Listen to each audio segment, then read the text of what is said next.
One question that we all need to answer to ourselves and to the readers is, how do I become a better investor? And I really don't think there are too many shortcuts, and there are not there's no one single path which fits us all, right? There's no one single investment strategy that fits us all. It depends on each person to person. So let me tell you what I think and what I have also read from Charlie Munger. First is, you have to know yourself. See what you are comfortable with. There are people who are comfortable with taking a lot of equity risk. There are people who are very scared of losses. There are people who can get carried away by what their fathers did or what their fathers-in-law tell them, right? So people, depending on the person to person. For example, I know chartered accountants who don't understand that keeping money in a debt fund is better from a tax point of view than keeping in a bank fixed deposit or any place where they get some 9% yield at current rates, and they would keep it there even though they would be, say, 1 year away or 2 years away from their retirement, or maybe 8 months away. Why would you want to pay so much of income tax? Because you could be at the 30%, 40% slab, whatever. Why would you not put it in a debt fund, wait for some time, wait for your income to go down, because your interest income and dividend income may not be so high. So at least postpone your income, right? These are basic things which I thought everybody should do, but not everybody does it. Second, not everybody is obsessed about investing. They're happy investing a small part of their life. Like if you go to an ophthalmologist and they'll tell you how to take care of your eye and expect you to spend maybe 10 minutes a day on doing that, you may not be ready for it, because you think, yeah, eye is important, but I'm not going to put that much of time. Like for example, I have decent teeth, but I have a dentist who tells me every time I meet him that I should floss, but I don't floss. My wife does. How much does it take? How much time does it take? 5 minutes. So each person chooses how to spend his or her time, and that prioritization is something which I can't teach you. You have to learn yourself. So the question to ask is, what levels of risk are you comfortable with? Are you comfortable with putting all your money in equity and worrying about it all night? Or are you a person who is going to put only 10% in equity and say that's enough for me, right? So there are people I know, there is one retired person I know who has pension, a very good pension, on which he is paying tax at the 20% slab. So you know that's a decent pension, and he lives way below his pension income, right? So let's say he's getting about 1,25,000 as pension, and he spends about, say, 20,000, 25,000 as a monthly expense. Maybe I'm exaggerating that too. So every month he gets enough pension for the next 5-6 months. So it doesn't really matter to him, and he keeps all his money in one bank, one branch, and all the TDS comes in one, just 2 TDS amounts. One is on his pension and one is on his interest income. That's it. And he says life is simple, though it is very tax inefficient, because the interest on the bank fixed deposit is fully taxed, and he does not bother about putting it to a debt fund, postponing, making it capital gains. He's not bothered. He says, I want money, I'll pay tax. That's okay. He pays much higher tax than somebody of his age who would have kept all his money in mutual funds, right? So it's up to you to know yourself. I am not very comfortable paying tax wherever it is possible.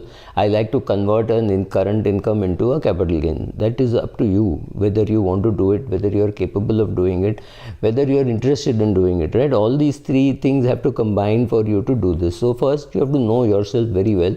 What gives you comfort? Maybe your father lost money in equity, so you don't want to touch equities. Maybe your father made a lot of money in equities, so you're saying that's enough for me. I don't want to do anything in equities. My father was obsessed with equities, and I don't think I want to be obsessed with equities. Perfectly fine, right? So first of all, you have to know yourself. Spend a lot of time doing that. Second, seek the help of a good advisor, even if you want to invest in equities or whether you want to invest in mutual funds. No such people are not so easily available. Sorry. Given the way our regulations are, I don't think too many real good people want to become an RIA. Those who have become may be sticking there because they've already become, but I don't see too many people wanting to become one. So getting a good advisor is not going to be very easy. So I will, if I were you and if I were young, I would prefer getting a decent advisor but knowing fully well that in the next 4 or 5 years I will not need that person because I would have learnt it myself. If you don't want to learn, if you don't want to spend time learning, then there is something called an index fund that suits you, right? Like this man I said is a retired man. He's about 70, 72 years of age, and he's very happy keeping his money in one bank branch, right? That's fine because it's enough for him. It's enough for the rest of his life. He has enough money. He does not have to chase returns. He does not have to say, let me get more tax efficient, let me pay less tax. It does not bother him, right? So it's okay if a person is like that. There could be somebody else who at 80 is trying to say, can I shift from this fund to that fund? Should I have more equity? Should I put in BAF? That's fine. That's each person's own choice, right? So first, know yourself. Second, see what gives you pleasure in doing. So somebody is very happy traveling around the world. Somebody is very happy traveling around the country. Somebody wants to see temples, whatever. So that is your priority. You don't spend more than 5 minutes a day on your teeth. Somebody else thinks that they have to use an electric toothbrush, a water floss, and things like that. So each person has to take his own call about whether or not he or she wants to become an investor and a good investor. Right? So, but you have decided that you want to become a good investor, then you start reading. And in reading, I'm a little worried as to what to tell you, because I have a blog called subramani.com where I used to write regularly. I've stopped writing for the last almost 1 year. And there is a best books to read kind of thing. But remember, it is very dated and I have not updated it for a long time. And now I read more from blogs than from books. So best blogs to read, I have not done an article, but best books to read I have done. So you could go there, read about literally about anything. But also, if you have 10 companies in which you have invested, then you must pick those balance sheets and read.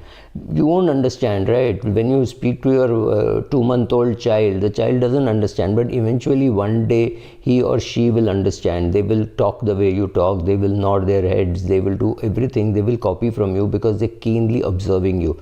You don't understand the balance sheet of Reliance, fantastic. Just go ahead and keep reading it. One day you will understand, right? So what is the hurry? You first attempt at reading a big balance sheet will come through as a very bad experience, but that does not mean you give up reading.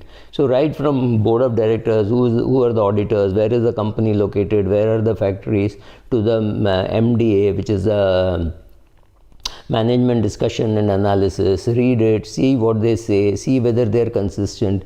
If you're using geofiber, read completely about geofiber, see where all it is available, what does it do, how much do they charge, what are they saying, is it profitable.